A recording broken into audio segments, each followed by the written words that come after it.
স্বীকার করেন এবং ভবিষ্যতে সতর্ক থাকবেন। আপনাকে সতর্কতামূলকভাবে 20,000 টাকা জরিমানা আরোপ করা হবে।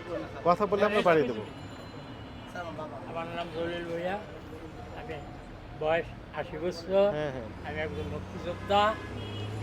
আমার এই ছেলেরা এই ব্যবসা করুক, থাকো, আমাকে একটু কথা বলতে দাও। এই আমি চাই না এই ব্যবসা।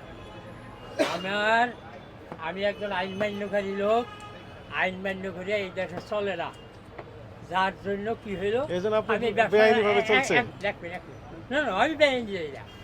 আমার তেজগাঁ ইন্ডাস্ট্রি ছিল,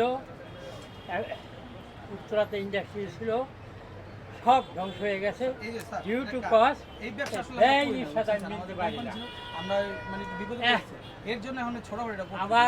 1 লক্ষ টাকা লোন নিয়েছি সোনালী ব্যাংকে, সোনালী ব্যাংকে ফুল টাকা দিয়ে দিচ্ছি।